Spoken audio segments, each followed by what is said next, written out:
The kitchen tiles were cold beneath my bare feet, a sharp contrast to the feverish heat crawling up my spine. I pressed my palm against the marble countertop, trying to steady myself as the room tilted slightly to the left. The remains of dinner sat between Marcus and me, his plate clean, mine barely touched. He'd made my favorite, chicken piccata with roasted vegetables. The lemon butter sauce had tasted slightly off, bitter almost, but I'd attributed it to my pregnancy cravings warping my taste buds. "You look pale, Claire," Marcus said, his voice carrying that familiar note of concern that had once made me feel cherished. Now, 6 months pregnant and exhausted from working double shifts at Russo's, the upscale Italian restaurant downtown, I couldn't tell genuine worry from condescension anymore. I swallowed hard, my throat feeling thick, just tired. "The baby's been kicking all day," he stood, walking around the small dining table of our modest apartment. His footsteps were measured, deliberate. When he reached me, his hand settled on my shoulder, fingers pressing just a little too firmly. The scent of his cologne, something cheap and cloying, mixed with the lingering aroma of lemon and butter, making my stomach churn. "Claire." His voice dropped lower. "I need to tell you something." The fluorescent light above us flickered, casting strange shadows across his face.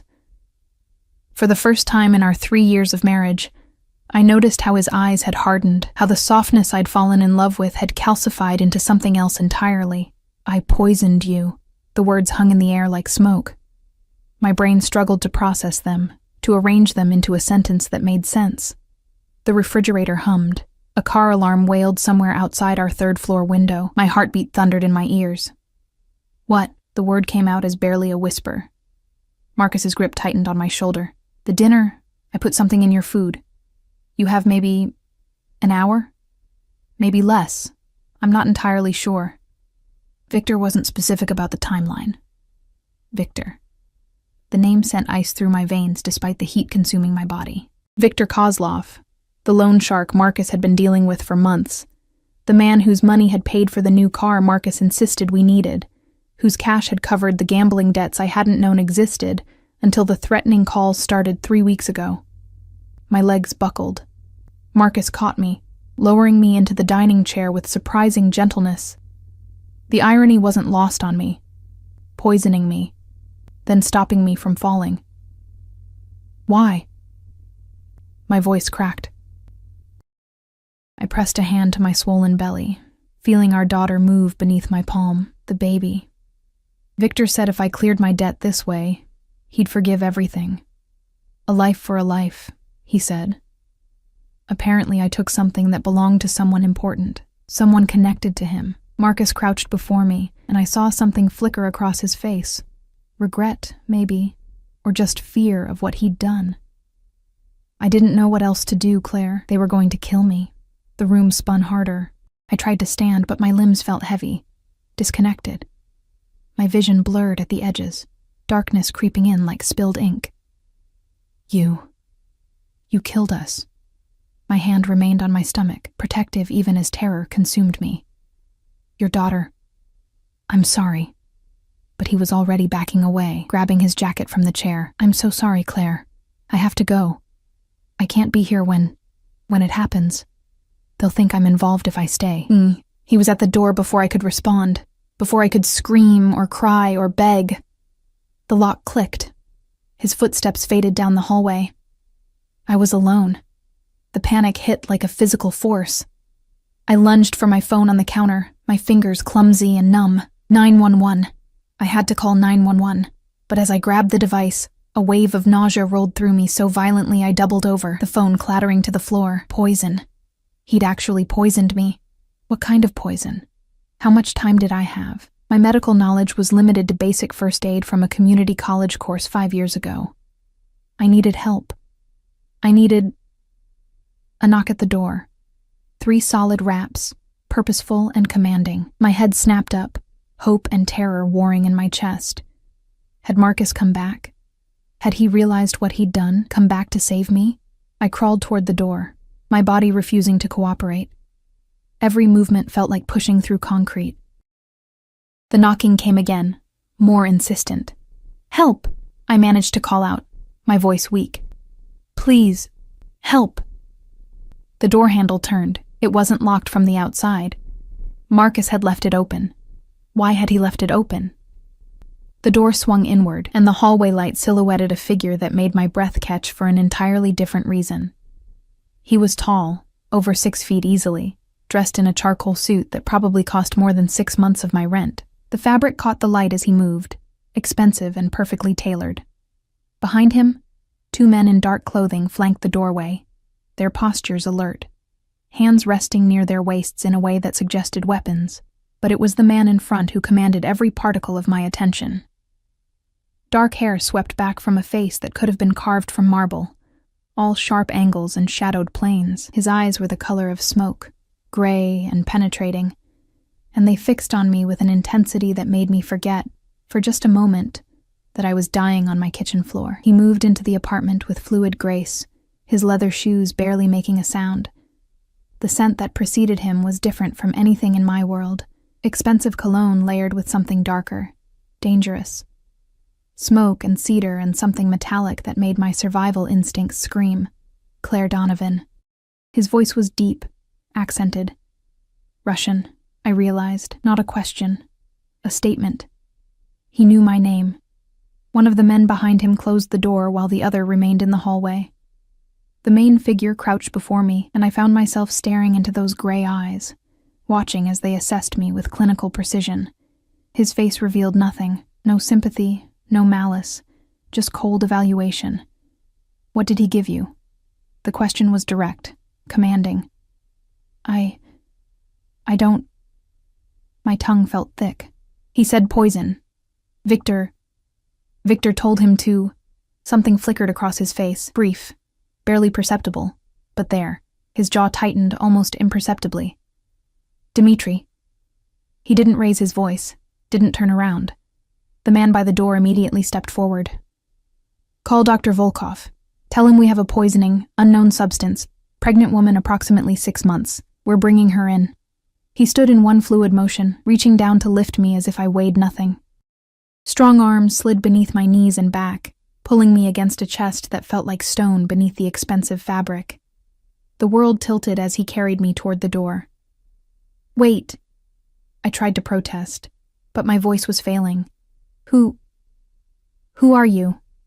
He paused in the doorway, looking down at me with those inscrutable eyes. The hallway light created a halo behind his head, making him look almost otherworldly. Alexei Volkov. A pause, weighted and deliberate. Your husband stole from my organization. He was supposed to return what he took, not... His eyes dropped to my pregnant belly, something dark and dangerous crossing his features. Not this. The implication settled over me like a shroud. Marcus hadn't just stolen money.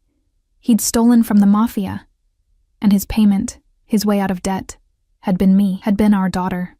Please, I whispered, my hand finding the lapel of his suit jacket, fingers curling into the expensive fabric. Please save my baby. For the first time, his expression shifted. Something almost human flickered behind those cold gray eyes, surprise maybe, or recognition of something unexpected. Hold on, he said, and there was a command in those 2 words that made my body obey even as consciousness began to slip away. Just hold on, Claire. He carried me into the hallway, moving with purpose down the stairs. I felt the night air hit my skin, heard the sound of a car door opening. Leather seats received me, cool and smooth. The scent of the car was overwhelming, leather and that same cedar cologne, mixed with something else. Safety. Impossibly. Voices murmured around me. Dmitri was on the phone, speaking rapid Russian. Another man, the driver, I realized, was starting the engine.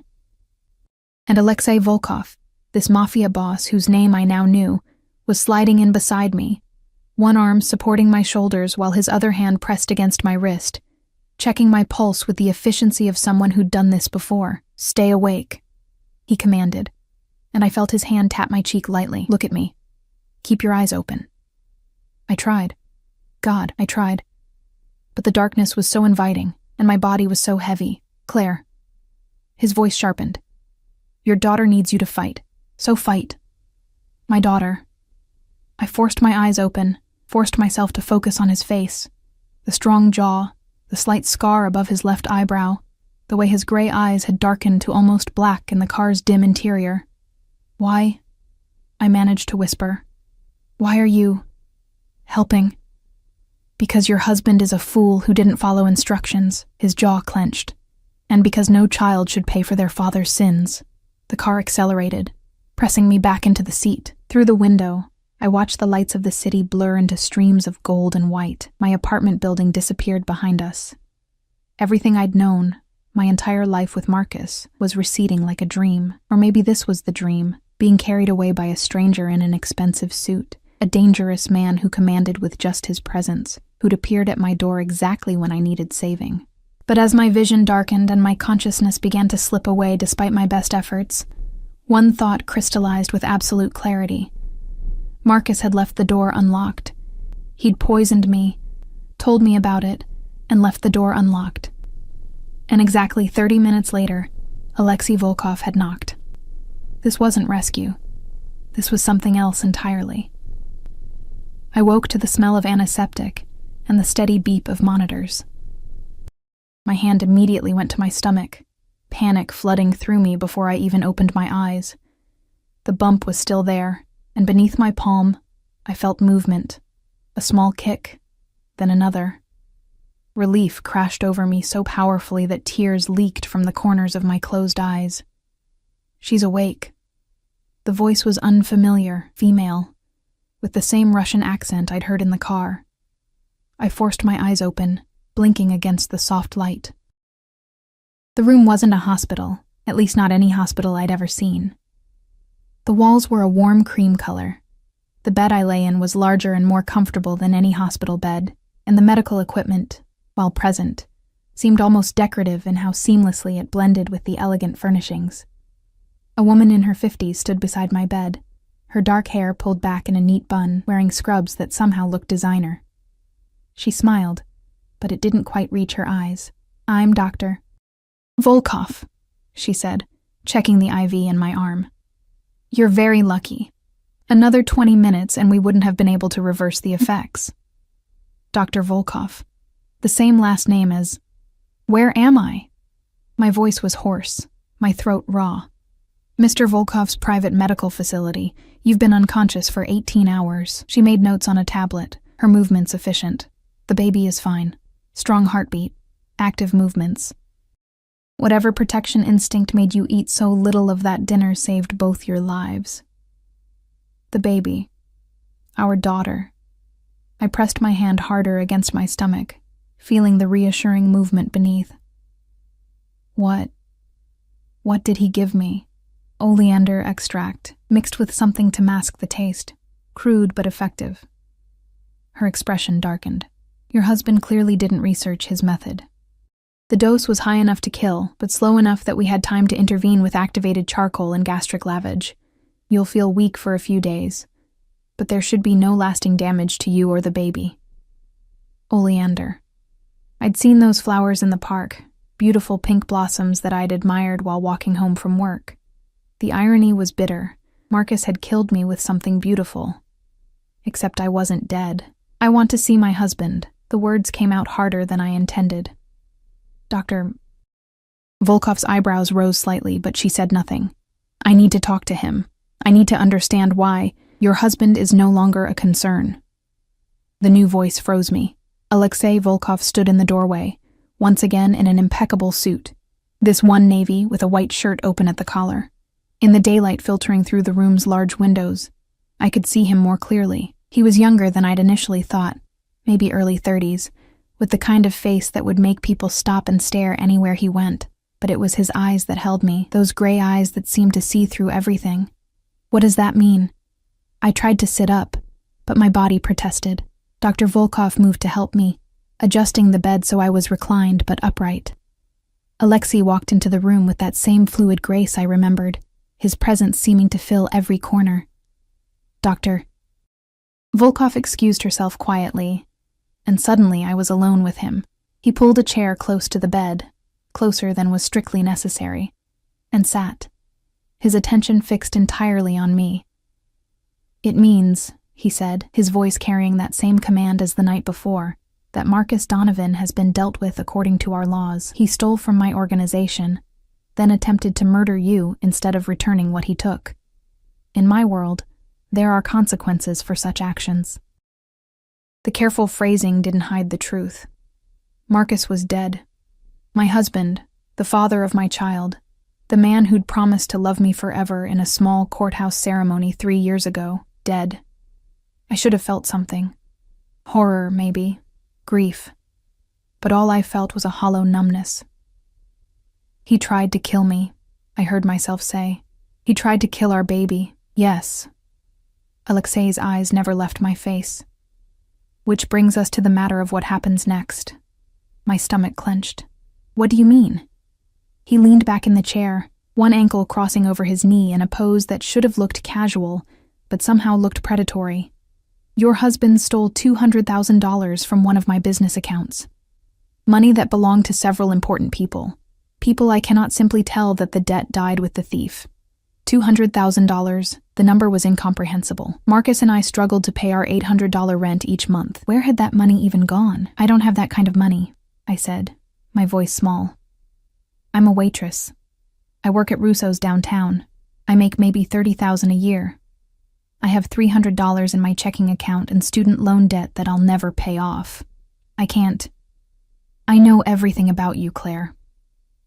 He cut me off, but not unkindly. "I know you work 50-hour weeks at Russo's. I know you've been sending money to your mother in Ohio for her medical bills. I know you're 6 months pregnant with a girl you plan to name Sophie. I know you have a degree in art history that you can't use because the job market collapsed. I know Marcus gambled away every dollar he earned and then started gambling with money that wasn't his." The comprehensive nature of his knowledge should have terrified me. Instead, I felt exposed, vulnerable in a way that had nothing to do with the hospital gown I wore. "Then you know I can't pay you back," I said quietly. "No," he agreed, "you can't. Which is why I'm offering you an alternative." The word alternative hung in the air between us, heavy with implication. I'd read enough, seen enough movies, to know what men like Alexei Volkov might want as alternative payment. My hand moved protectively to my stomach. "I'm 6 months pregnant," I said, trying to keep my voice steady. "If you think—" "I think," he interrupted, and there was something almost like amusement in his eyes, "that you're jumping to conclusions. I'm not interested in your body, Claire. I'm interested in your daughter." The world stopped. "No." The word came out as a gasp. "No, you can't. Listen before you panic." He leaned forward, elbows on his knees, bringing his face closer to mine. This close, I could see flecks of darker gray in his eyes, could smell that cedar cologne mixed with something sharper. "I'm not taking your child. I'm offering you both protection." "Protection from what?" "You're the threat." "Am I?" His head tilted slightly, and the gesture was so predatory that my breath caught. "Your husband owed money to Viktor Kozlov before he stole from me. Viktor works for people who work for people who eventually work for me, but the chain is long and complicated. When Marcus stole that money, he didn't just steal from me, he stole from every link in that chain. Men who don't care about pregnant women or innocent children. Men who will come looking for that debt." "But Marcus is dead," I said, my voice rising. "You killed him. Doesn't that satisfy them? In my world, Claire, debts transfer. You were his wife. You carry his child. His blood runs in her veins." He reached out, and I flinched, but he only gestured to my stomach without touching. "To certain people, that makes you both liable for his crimes." The implication settled over me like a cold blanket. "So I'm never safe. She's never safe. Not unless you're under my protection." He sat back again, his expression unreadable. "Which is what I'm offering. You and Sophie will live in my household. You'll be provided for, protected, kept safe from anyone who might come collecting on Marcus's debt. In exchange, you'll be your prisoner," I finished bitterly. "Be my ward," he corrected. "There's a difference. You'll have your own space, your freedom within certain boundaries. you'll want for nothing. Your daughter will grow up safe, educated, protected. Your mother's medical bills will be paid. All of them, including future treatments. It was too much. Too generous. Men like Alexei Volkov didn't offer something for nothing. What's the catch? I asked. What do you really want? For the first time, something flickered across his face, an expression I couldn't quite read. Loyalty, he said simply. Complete, absolute loyalty. You'll belong to my household, which means you follow my rules, accept my protection, and never betray my trust. You'll tell no one about my business, speak to no authorities, make no attempt to leave without permission. So I am a prisoner. You're alive, he countered. Which is more than you would be in 24 hours if I put you back in that apartment. Victor's people are already watching your building. They know Marcus is dead. They know you survived. How long do you think you'd last? He was right, and I hated that he was right. I had no money, no protection, no way to defend myself or my unborn daughter against the kind of people who poisoned pregnant women to settle debts.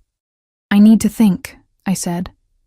But even as I said it, I knew there was nothing to think about. There was only one choice, and he knew it as well as I did. Of course. He stood, smoothing his suit jacket. You have until tomorrow morning. Dr. Volkov says you'll be strong enough to move by then. You can either come with me to safety, or I'll have Dmitri drive you back to your apartment and wish you the best of luck. He walked to the door, then paused, looking back at me over his shoulder. For what it's worth, Claire, I meant what I said last night. No child should pay for their father's sins. That includes Sophie. Then he was gone, leaving me alone with the beeping monitors and the impossible choice that wasn't really a choice at all. I spent the rest of the day in that strange medical room, Dr. Volkov checking on me periodically, bringing me food I could barely taste, and water I forced myself to drink for the baby's sake. Through the window, I could see manicured grounds, gardens that looked like they belonged to an estate, not a medical facility. Where exactly was I? Evening came, painting the sky in shades of orange and purple. A young woman brought me dinner, real dinner, not hospital food. Grilled salmon, roasted vegetables, fresh bread. The kind of meal I'd served at Russo's but could never afford to eat. I picked at it, my mind spinning in circles.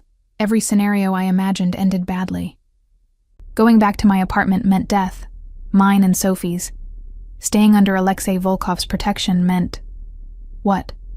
A gilded cage? A life of owing a debt I could never repay? But Sophie would be safe. That's what mattered.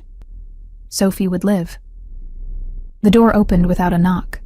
I expected Dr. Volkov, but it was Alexei again, this time in more casual clothing. Dark slacks and a black shirt with the sleeves rolled up to reveal forearms marked with tattoos I couldn't quite make out in the dim lighting. Have you decided? He asked, though his tone suggested he already knew the answer. Do I really have a choice? Everyone has choices, Claire. The question is whether you can live with the consequences. He moved into the room, not approaching the bed, but going to the window, looking out at the darkening grounds. I'm not a good man. I won't pretend to be. The world I live in is violent and unforgiving. But I protect what's mine. Absolutely. Completely. Nothing and no one touches what belongs to me. The possessiveness in his voice sent a shiver down my spine. I'm not a possession. No, he agreed, turning to face me. The dying light cast half his face in shadow, making him look dangerous and beautiful all at once. You're a responsibility, one I'm choosing to accept. Why? The question burst out of me. Why do you care? You could just let me die. You could let Victor's people handle it. Why does it matter to you? He was silent for a long moment, and I thought he might not answer. Then, because 7 years ago, someone I cared about was murdered over a debt that wasn't theirs. Someone innocent who got caught in the crossfire of our world. I couldn't save them. His eyes met mine, and I saw something raw there, quickly shuddered. I can save you. It wasn't romance. It wasn't even really kindness. It was something darker, more complicated. Redemption, maybe, or penance, but it was real. Okay, I whispered. Okay, I'll accept your protection. For Sophie. Something shifted in his expression. Satisfaction, maybe? Or relief? He nodded once, decisive. Tomorrow, then. Dmitri will have everything prepared. He walked to the door, and I thought he'd leave without another word. But he paused, his hand on the doorframe. Claire? Yes? Welcome to the family. The door closed behind him, and I was left staring at the darkening sky, wondering what family I'd just agreed to join, and what price I'd ultimately pay for Sophie's safety. The estate was overwhelming. Dmitri drove us through gates that looked like they belonged to a fortress, past security checkpoints where men with automatic weapons nodded at our car, and up a winding drive lined with ancient oak trees. When the house finally came into view, I had to suppress a gasp. It wasn't a house. It was a mansion. 3 stories of pale stone and huge windows, with wings extending on either side, and a fountain in the circular drive that looked like it belonged in a European palace. The November morning sun caught the windows, making the whole structure gleam like something out of a dream, or a nightmare, depending on your perspective. Mr. Volkov is waiting inside, Dmitri said, opening my door with surprising gentleness for a man who looked like he could break someone in half. He'd been professional but distant during the drive, answering my questions with short, efficient responses. Yes, the estate was in Connecticut, about 2 hours from the city. No, I wouldn't be able to contact anyone from my old life without Mr. Volkov's permission. Yes, everything I needed would be provided. I climbed out of the car slowly, my body still weak from the poisoning. Dr. Volkov had cleared me medically, but warned me to take it easy for at least another week. The baby kicked as if in protest of all the changes, and I pressed my hand to my stomach reassuringly. It's okay, Sophie, I whispered. We're going to be okay. I wasn't sure if I was lying. The front door opened before we reached it, revealing a woman in her 40s with steel gray hair pulled back in an elegant twist. She wore a simple black dress that screamed expensive, and her sharp eyes assessed me with the same efficiency I'd seen in Alexei. Mrs. Donovan, she said with a slight accent. Polish, maybe. I'm Katya Novak, the house manager. Welcome. Mr. Volkov is in his office, but asked me to show you to your quarters first. My quarters. As if I were royalty instead of a waitress who'd barely survived being murdered by her own husband 4 days ago. The interior of the mansion was just as impressive as the exterior. Marble floors, high ceilings with ornate molding, artwork that looked like it belonged in museums. Katya led me through hallways that seemed to go on forever, past rooms I caught only glimpses of. A library with floor-to-ceiling bookshelves, a formal dining room with a table that could seat 30, a sitting room with furniture that probably cost more than I'd earn in my lifetime. We climbed a sweeping staircase to the 2nd floor, then down another hallway to a set of double doors. Katya opened them, gesturing me inside. Your suite, she said simply. Suite was an understatement. The space was larger than my entire apartment had been.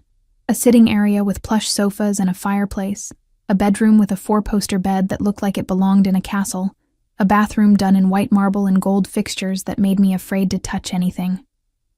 Through another door, I glimpsed a walk-in closet, already filled with clothes. The clothes are in your size, Katya said, following my gaze.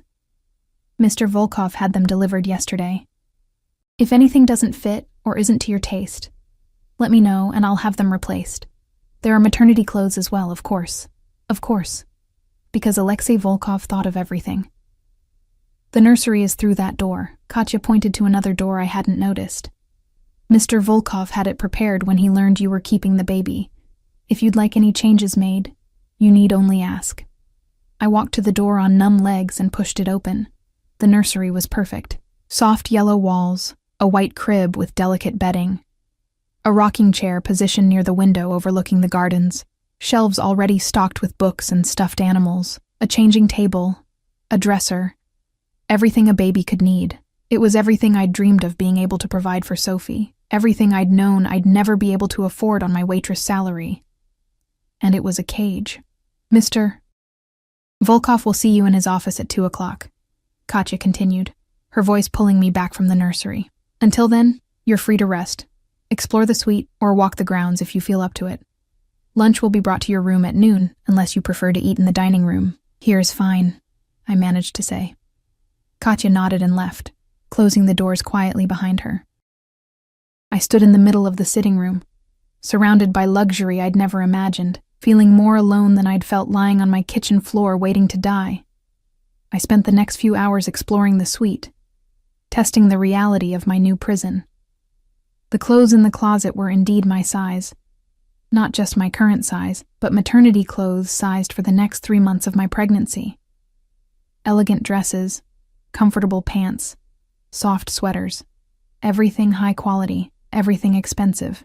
The bathroom had toiletries I recognized from department stores I'd window shopped but never entered. The nursery had a sound system with gentle lullabies programmed in. Alexei Volkov had thought of everything, which somehow made it worse. Lunch arrived at noon exactly, brought by a young woman who introduced herself as Maria, one of the kitchen staff. The food was restaurant quality, a delicate soup, a salad with grilled chicken, fresh bread, and fruit that actually tasted like fruit instead of the flavorless produce from my grocery store. At 1:45, I changed into one of the maternity dresses, a deep blue that Katya had laid out on the bed while I'd been exploring. It fit perfectly, falling to just below my knees, and somehow making me look elegant despite my swollen belly and exhausted face. Dmitri knocked at exactly 2 o'clock to escort me downstairs. Alexei's office was in the east wing, through a set of heavy wooden doors that Dmitri opened without knocking. The room beyond was masculine and intimidating. Dark wood paneling, built-in bookshelves, a massive desk that looked like it had been carved from a single piece of mahogany. Windows overlooked the eastern grounds, where I could see men patrolling at regular intervals. Alexei stood at the window, his back to me, dressed in another impeccable suit, this one charcoal gray. He didn't turn when I entered, and Dmitri closed the doors, leaving us alone. "How are you feeling?" he asked, still looking out the window. "Like I'm living in a dream that might be a nightmare," I answered honestly. That made him turn. A slight smile played at his lips, but his eyes remained serious. "At least you're honest. Sit." It wasn't a request. I sat in one of the leather chairs facing his desk. He moved to his own chair, settling into it with that same predatory grace I was coming to associate with him. "We need to establish some ground rules," he said, his hands folding on the desk in front of him. "First, you don't leave the estate without my permission and without security. The men watching the perimeter aren't just for show. They're keeping threats out and you in." I nodded, having expected this. "Second, you speak to no one from your old life. That includes your mother, friends, former co-workers. As far as the world is concerned, Claire Donovan died with her husband. You're under my protection now, which means you're part of my household, subject to my rules." "You want me to just disappear?" My voice rose despite my efforts to stay calm. "My mother will worry. She'll call the police. Your mother has already been informed that you've left the city for your safety and will contact her when you're able. She's been told that Marcus's gambling debts put you in danger and that you're being protected by friends." His expression hardened slightly. "She's also received notification that her medical bills have been paid in full and that she'll receive a monthly stipend for her care. She won't ask questions."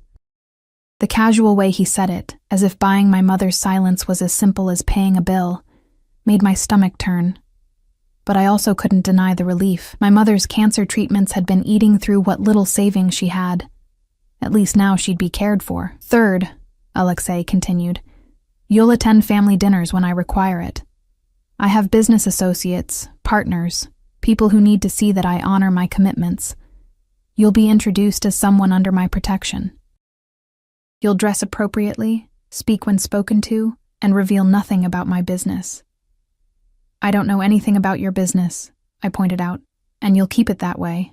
His eyes held mine, intense and unyielding. "Fourth, and most important, you don't question my decisions.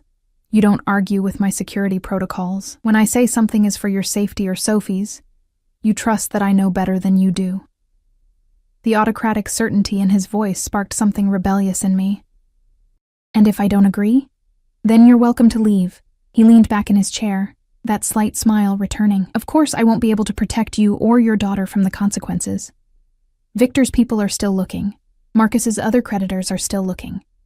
The moment you step outside my protection, you become a target again."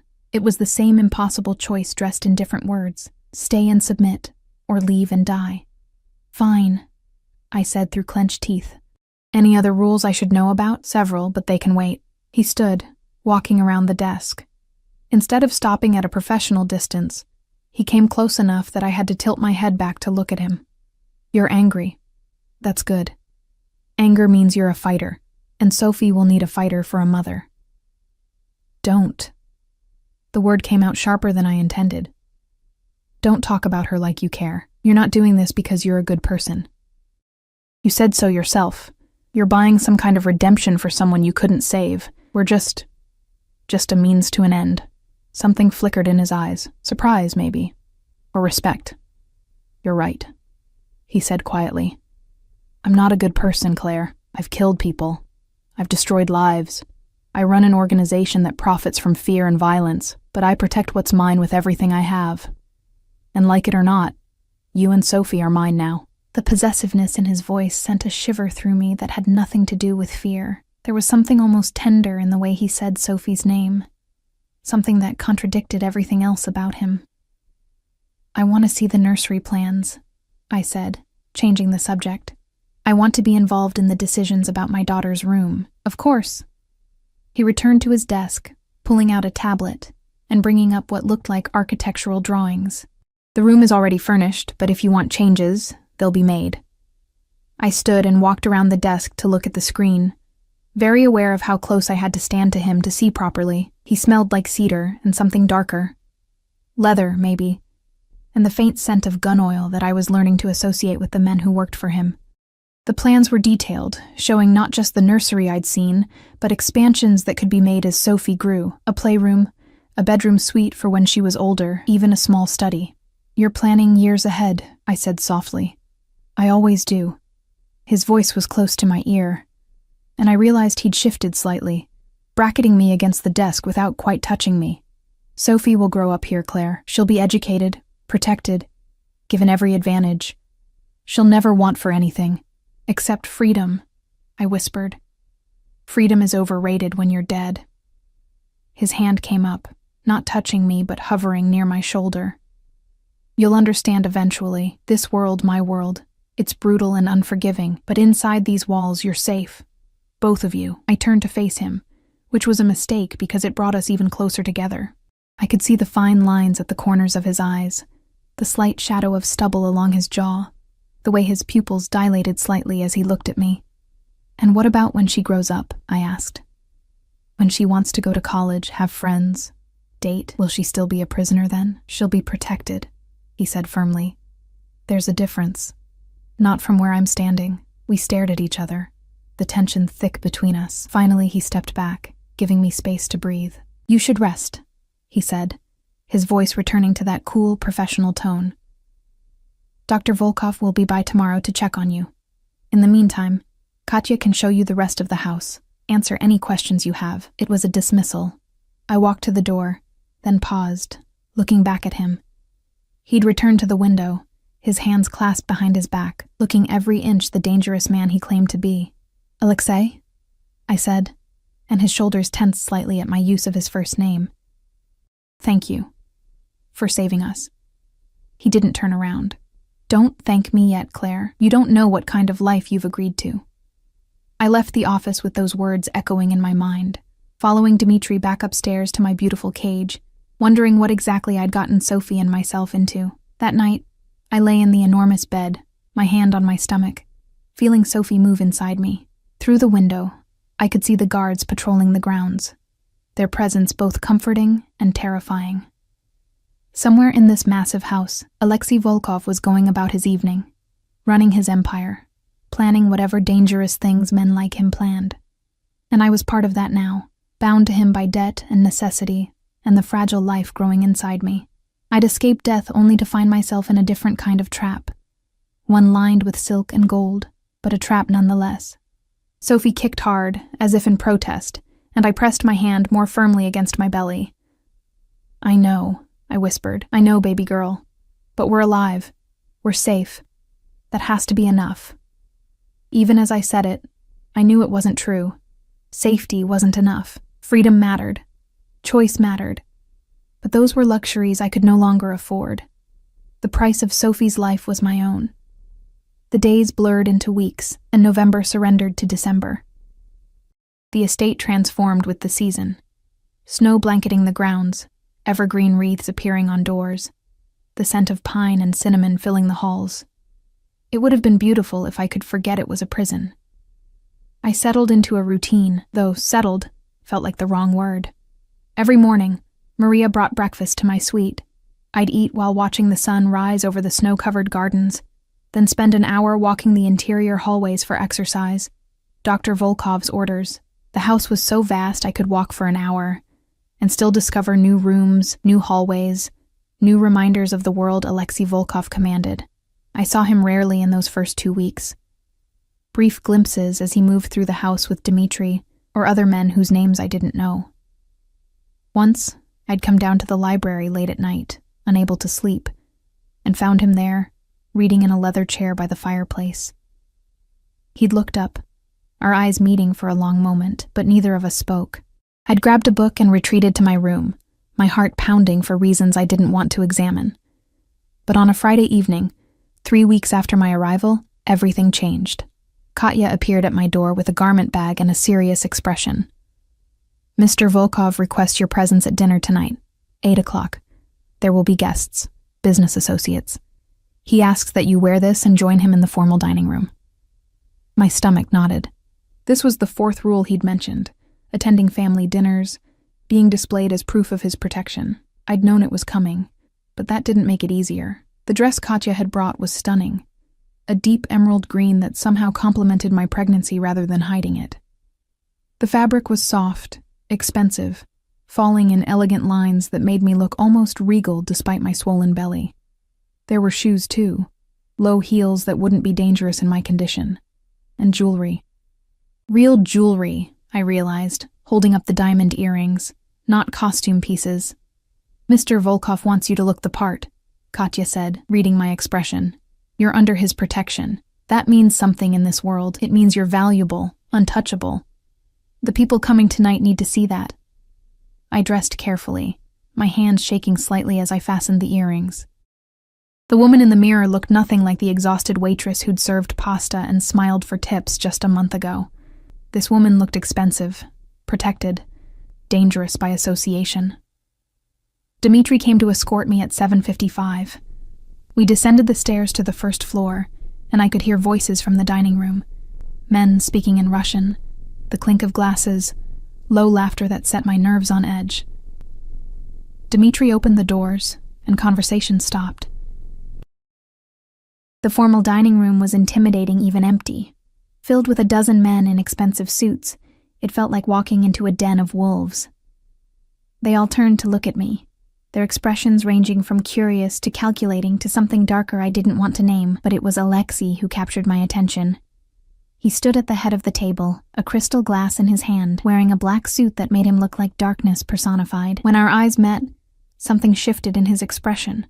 Approval, maybe, or satisfaction. He set down his glass and moved toward me with that predatory grace, and the other men seemed to fade into the background. "Claire." He took my hand, his touch warm and firm. "You look beautiful." It wasn't a compliment. It was a statement of fact, delivered in that commanding tone that made it impossible to argue. He tucked my hand into the crook of his arm, anchoring me to his side as he turned to face the room. "Gentlemen, this is Claire Donovan. She and her daughter are under my personal protection. I trust you'll all treat them with a respect that deserves." The message was clear. Touch them and die. The men nodded, murmuring greetings in accented English. Alexei led me to a seat near his right hand, holding the chair for me with unexpected courtesy, before taking his own seat at the head of the table. Dinner was served immediately, course after course of food I barely tasted. The men spoke primarily in Russian, occasionally switching to English when including me in conversation.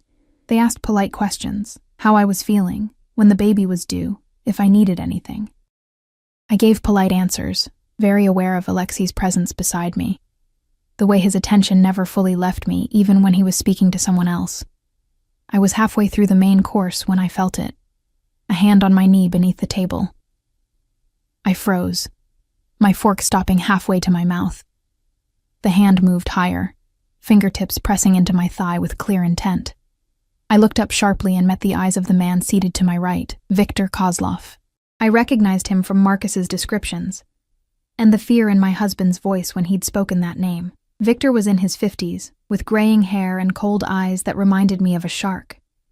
He smiled at me, his hand squeezing my thigh harder. "You're very beautiful," he said in heavily accented English, loud enough that others could hear, but pitched as a compliment. "Marcus was a fool to risk losing you." "Marcus was a fool in many ways," I managed to say, trying to shift away.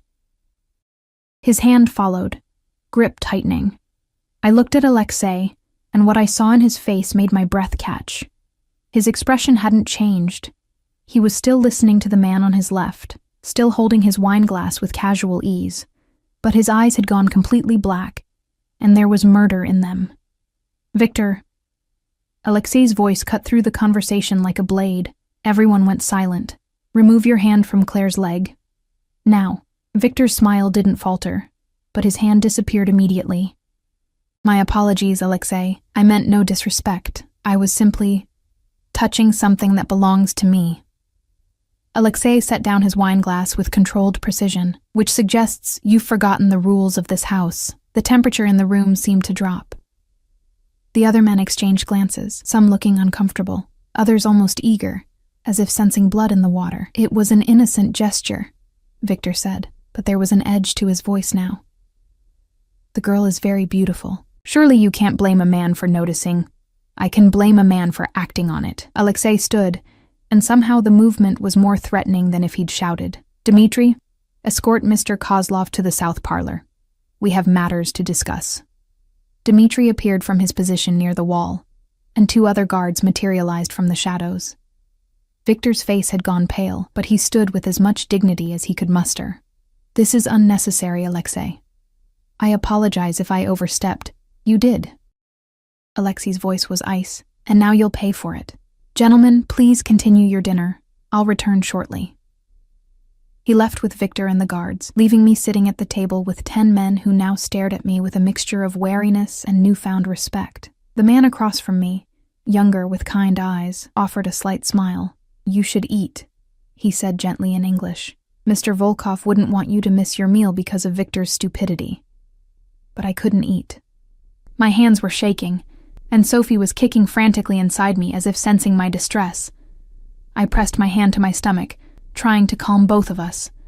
The minutes dragged by. The other men resumed their conversation, but it was muted now, careful. Finally, the doors opened and Alexei returned. Alone. He reclaimed his seat beside me, picking up his wine glass as if nothing had happened. But I noticed his knuckles were red, scraped. There was a small speck of blood on his white shirt cuff that he'd missed. "Victor sends his apologies," Alexei said calmly, cutting into his steak. "He's decided to leave early. Business in the city, apparently." No one questioned this. No one asked where Victor had gone, or what had happened in the south parlor. They simply nodded and continued eating. Alexei's hand found mine under the table, his fingers lacing through mine. The gesture was possessive and comforting all at once. He squeezed once, then released me, returning his attention to his dinner as if the last 15 minutes hadn't happened. But I couldn't stop staring at those scraped knuckles, at that speck of blood, and wondering what exactly he'd done to Victor Kozlov for daring to touch me. Dinner ended mercifully soon after. The men departed one by one, each stopping to nod respectfully to me before leaving. When the last had gone, I stood on shaking legs, desperate to escape to my room. "Claire." Alexei's voice stopped me at the door. "Wait." I turned slowly. He'd stood as well, his jacket discarded over his chair, his shirt sleeves rolled up to reveal those tattooed forearms. In the candlelight from the table, he looked dangerous and beautiful and terrifying. "Come with me," he said, and it wasn't a request. He led me through the house to a room I'd never seen, a study smaller than his office, more intimate.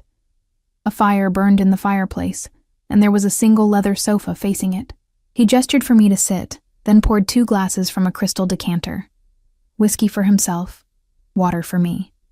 "You did well tonight," he said, handing me the water before settling into the chair across from me. Better than I expected for your first dinner. What did you do to him? The question burst out before I could stop it. Victor, what did you do? Alexei took a long sip of his whiskey, his gray eyes reflecting the firelight. I reminded him of the consequences of touching what's mine. I'm not. Yes, you are. He leaned forward, elbows on his knees. You accepted my protection, Claire. That makes you mine. My responsibility, my ward, mine to protect. And in my world, people need to understand what that means. Victor needed to be reminded. Did you kill him? I whispered. No. A slight smile played at his lips. Though I considered it, Victor is useful in certain capacities, and his death would create complications I don't need right now, but he won't forget tonight. None of them will. The casual way he discussed violence, as if it were just another business decision, should have horrified me. Instead, I felt something else, a dark satisfaction that Victor had been punished for touching me, for making me feel powerless. What was happening to me? You're safe here, Alexei said, as if reading my thoughts. With me, you're safe. That's what tonight was about, showing everyone that you're under my protection, that touching you means answering to me by hurting him, I said. By teaching him. Alexei drained his whiskey and set the glass aside. This is my world, Claire. It operates on different rules than the one you came from. Respect is earned through strength. Protection is maintained through fear. If I'd let Victor's insult slide, every man at that table would have seen weakness, would have thought they could take liberties with you. So you hurt him to protect me, I said slowly, trying to understand this twisted logic. I hurt him because he touched what's mine, Alexei corrected. The protection is just a consequence. We stared at each other across the firelight, and I saw something in his eyes that made my breath catch. Possession, yes, but also something deeper.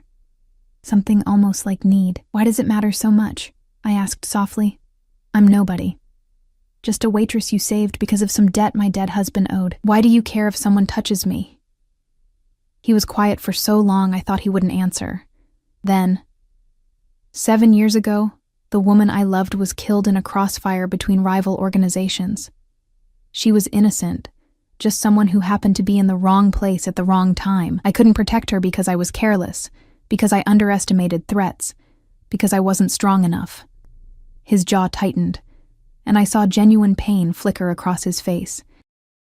I swore I'd never let that happen again. Never let someone under my protection be harmed because of my weakness. So I'm a replacement, I said, the words tasting bitter. A second chance to save someone you couldn't save before. No. He stood, moving to the fireplace, his back to me. You're not a replacement, Claire. You're different. She was part of my world, knew the risks. You're innocent in all this. You and Sophie. You're something clean in a dirty world. Something worth protecting. The way he said Sophie's name, with that same gentleness I'd noticed before, made something twist in my chest. This dangerous man, this killer who'd just beaten someone for touching me, spoke about my unborn daughter with tenderness. I should go, I said, standing. It's late, and I'm tired. Of course. He turned, and the vulnerability I'd seen was gone, replaced by his usual controlled expression. Dmitri will escort you upstairs. But at the door, I paused. Alexei, thank you. For what you did tonight. I know you said I shouldn't thank you, but I am anyway. Something flickered in his eyes. Get some rest, Claire. Tomorrow we'll discuss the security protocols for when the baby comes. I left him standing by the fire, his shadow long against the wall, and climbed the stairs to my cage with my heart pounding and Sophie kicking frantically inside me. That night, I lay in bed unable to sleep, replaying the evening in my mind. Victor's hand on my leg, Alexei's black eyes, the blood on his cuff, the way he'd called me his, and the way my body had responded to that possessiveness. I was in danger, I realized. Not from Victor or Marcus's other creditors or any external threat. I was in danger of forgetting that my protector was also my captor, of confusing gratitude with something else, of mistaking possession for care. But as Sophie kicked against my hand and I stared at the ceiling of my beautiful prison, I couldn't quite convince myself that what I felt was wrong. Maybe captivity, when gilded enough, stopped feeling like imprisonment. Or maybe I was just too tired to fight anymore. Sophie arrived 3 weeks early, on a frozen January morning, when the world outside was buried under 2 feet of snow. I woke at 4 a.m. to wetness between my legs and a contraction that stole my breath. For a moment, I lay there in the darkness, my hand pressed to my stomach, trying to convince myself it was false labor. But then another contraction came, harder than the first, and I knew. It was time. I managed to reach the phone beside my bed, pressing the button Katya had shown me for emergencies. Within minutes, my room was flooded with people, Katya in a robe, Dmitri still alert despite the hour, and Dr. Volkov appearing with a medical bag as if she'd been waiting for this moment. "How far apart are the contractions?" Dr. Volkov asked, her hands gentle as she examined me. "Maybe 5 minutes," I gasped as another one hit. "Is it too early? Is she going to be okay?" 37 weeks is full term, Dr. Volkov assured me. "She's just eager to meet you. We have everything prepared. The medical suite downstairs is ready." They helped me into a wheelchair. I tried to protest that I could walk, but another contraction proved me wrong. As Dmitri pushed me toward the hallway, I saw him. Alexei stood in the doorway, still dressed in the clothes he'd worn the previous evening, his hair disheveled as if he'd been running his hands through it. His eyes met mine, and I saw something I'd never seen before. Fear. "Is she—" he started. "The baby's coming," Dr. Volkov said calmly. "Everything is proceeding normally. Mr. Volkov, if you'd like to wait in, I'm coming with her." His voice left no room for argument. "Dr." Volkov's eyebrows rose, but she nodded. Alexei fell into step beside the wheelchair, his hand finding mine and holding it with surprising gentleness as we made our way through the house to the medical suite I'd never seen. The room was a fully equipped delivery suite, complete with monitors and equipment that looked like it belonged in a top hospital. Dr. Volkov had 2 nurses with her, both professional, both efficient. They helped me into a gown and onto the bed, hooking me up to monitors that showed Sophie's heartbeat, strong and steady. "You should go," I told Alexei between contractions. "You don't need to be here for this. I'm not leaving." He pulled a chair close to the bed, still holding my hand. "I told you. I protect what's mine. That includes being here for this." The hours that followed were a blur of pain and exhaustion. Labor progressed faster than expected. Dr. Volkov said first babies usually took longer, but Sophie apparently had her own timeline. Alexei stayed through all of it, his hand never leaving mine, his presence somehow anchoring me through the worst moments. At one point, during a particularly brutal contraction, I screamed and squeezed his hand hard enough that I heard bones crack. He didn't flinch, didn't pull away. When the contraction passed and I looked at him apologetically, he just smiled. The first genuine smile I'd seen from him. "You're stronger than you think," he said softly. At 10:47 a.m., Sophie Rose Donovan entered the world screaming her displeasure at the cold and the light and everything else. Dr. Volkov placed her on my chest, and I felt my entire world shift and realign around this tiny, perfect creature. She had dark hair plastered to her head, Marcus's nose, and when she finally opened her eyes, they were gray, the same shade as Alexei's. No, that was impossible. Just a trick of the light, the newborn blue that would change in the coming weeks. I was exhausted, seeing things that weren't there, but when I looked up at Alexei, standing beside the bed, staring down at Sophie with an expression of wonder, I saw him notice it too. Something flickered across his face. Surprise, confusion, then something darker I couldn't read. "She's perfect," he said quietly, and there was something in his voice that made my breath catch. His finger reached out, and Sophie's tiny hand wrapped around it instinctively. "Hello, little one. Welcome home." The possessiveness in those 2 words should have frightened me. Instead, with Sophie warm and alive in my arms, and Alexei standing guard beside us, I felt safe for the first time in months. Dr. Volkov and her team cleaned Sophie, weighed her, 6 pounds, 8 ounces, measured her, 19 inches, and proclaimed her perfectly healthy despite being 3 weeks early. Then they handed her back to me, swaddled in a soft pink blanket, and left us alone. Alexei hadn't moved from his position beside the bed. He watched Sophie with an intensity that was almost unnerving. His usual controlled expression cracked open to reveal something raw underneath. "Thank you," I said softly. "For being here. You didn't have to." "Yes, I did." His eyes lifted to mine. "She's part of my household now. That makes her my responsibility." But the way he looked at her suggested it was more than responsibility. There was something almost tender in his expression, something that made me remember what he'd said about the woman he'd loved, about never letting anyone under his protection be harmed again. The weeks that followed Sophie's birth were the strangest of my life. I existed in a bubble of new motherhood. My world narrowed to feeding schedules and diaper changes and the exhausting, beautiful chaos of caring for a newborn. Katya assigned 2 nannies to help me, Maria and a younger woman named Irina, but I was fiercely protective of Sophie, insisting on doing most of her care myself. Alexei surprised me by being a constant presence. He'd appear in the nursery at odd hours, checking on us with an intensity that went beyond mere obligation. Sometimes I'd wake at 3 a.m. to feed Sophie, and find him standing in the doorway, watching us with those gray eyes that Sophie seemed to have inherited. "You should be sleeping," he'd say. "So should you," I'd counter. But he'd stay anyway, sitting in the rocking chair while I fed Sophie, his presence somehow comforting in the darkness.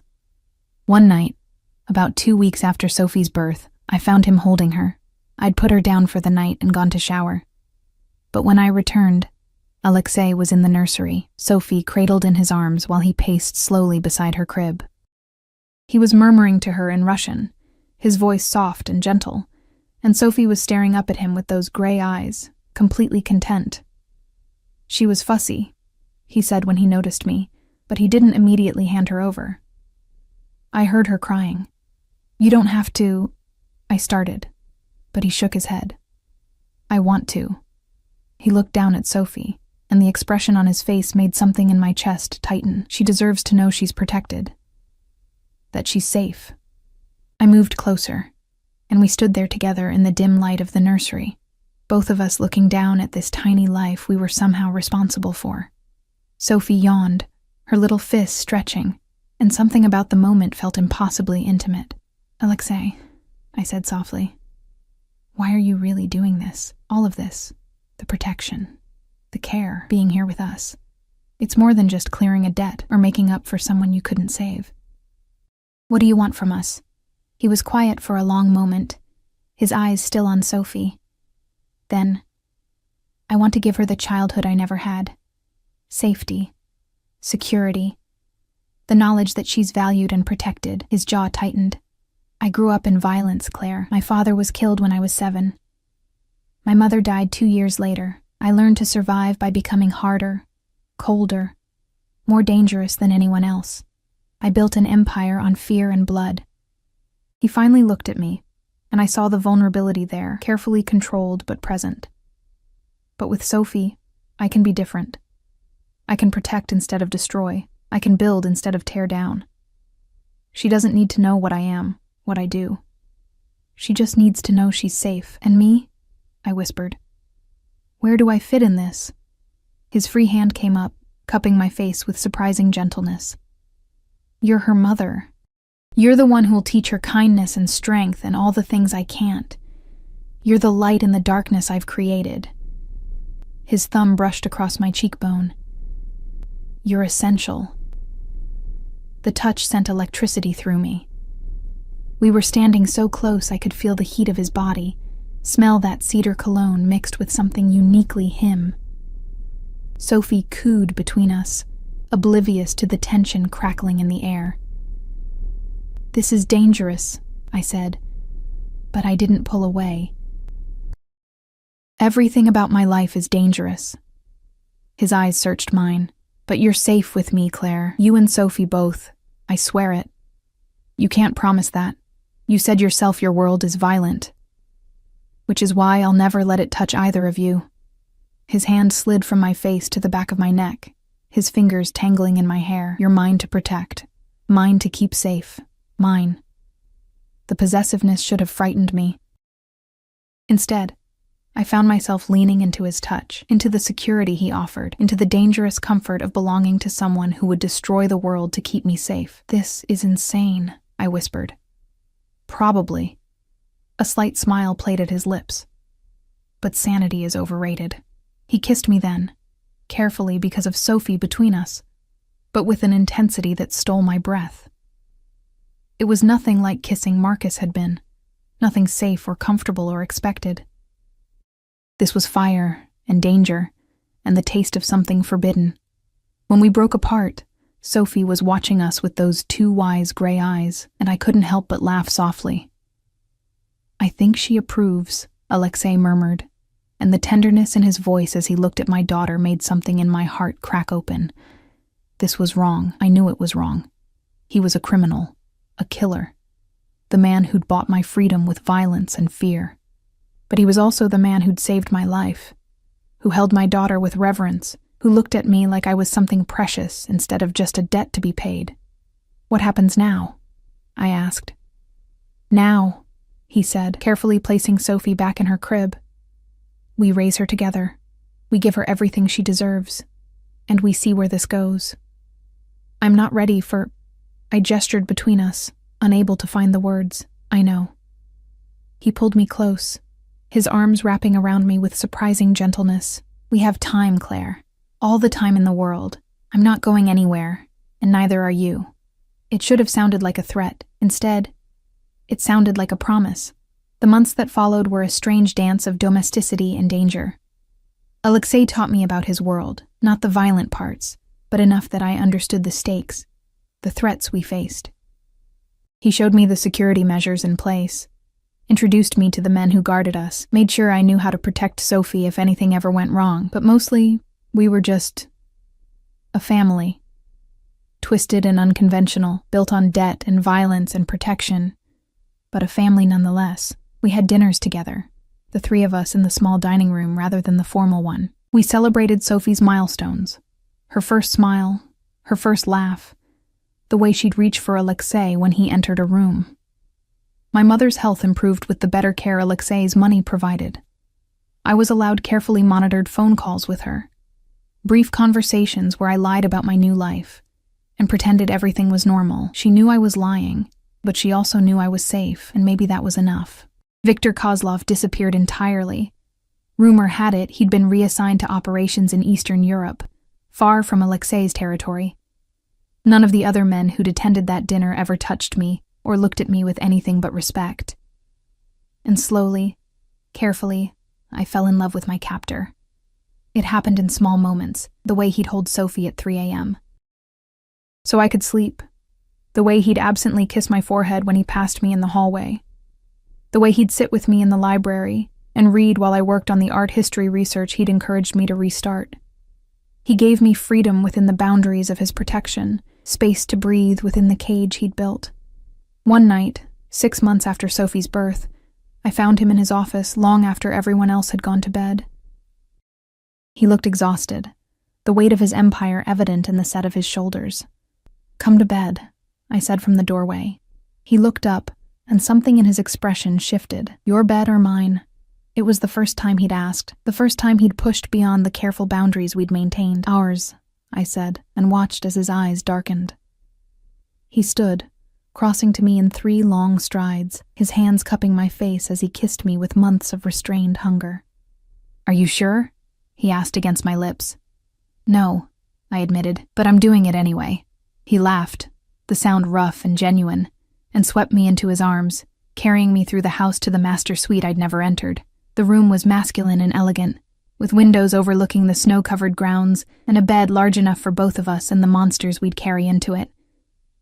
We made love slowly, carefully, learning each other's bodies with the reverence of something sacred. And afterward, lying in his arms with Sophie sleeping peacefully in her nursery next door, I finally understood what had happened to me. I'd been saved by a monster and learned to love the man beneath the violence. I'd been captured and chose to stay. I'd lost my freedom and gained something more valuable: safety, security, and the terrifying, beautiful knowledge that I was cherished. "I love you," I whispered into the darkness. His arms tightened around me. "I know." I've loved you since the moment I carried you out of that apartment, fighting to stay alive for your daughter. You were the bravest thing I'd ever seen. This is insane, I said again, but I was smiling. Sanity is overrated, he repeated, and I felt him smile against my hair. Besides, you're mine now, completely, and I take care of what's mine. The possessiveness still made me shiver, but now it was anticipation rather than fear. Morning came with Sophie's cries demanding attention. Alexei and I dressed and went to her together, lifting her from her crib and bringing her back to our bed. She laughed and kicked between us, reaching for both of us with chubby hands, and in that moment, I saw our future stretched out before us. It wouldn't be normal. It wouldn't be safe in the traditional sense. But it would be ours. This strange, fierce family, built on impossible circumstances and dangerous love. What are you thinking? Alexei asked, watching me watch Sophie. That I should be horrified by all of this, I admitted. That I should want to escape, to take Sophie and run and never look back. But you don't. Not a question. No. I looked at him. This beautiful, dangerous man who'd become my world, because running means losing you. And I can't do that. I won't. He kissed me then, deeply, with Sophie giggling between us. When he pulled back, his gray eyes were soft. You'll never have to. You're home, Claire. Both of you. Forever in a gilded cage with a man who'd kill to protect us. Forever in a world of danger and violence and twisted love. Forever bound to someone who saw me not as a possession, but as something precious. It wasn't the life I'd imagined. But as I sat there with Alexei and Sophie, watching the winter sun rise over the estate, I realized it was the life I'd chosen. And I wouldn't trade it for anything. The girl who'd been poisoned by her husband and saved by a Mafia boss was gone. In her place was a woman who'd learned that sometimes salvation comes from the darkest places, that love can bloom in impossible soil, and that freedom means nothing if you're not alive to enjoy it. I was Claire Volkov now, in everything but name, and I was finally, impossibly, home.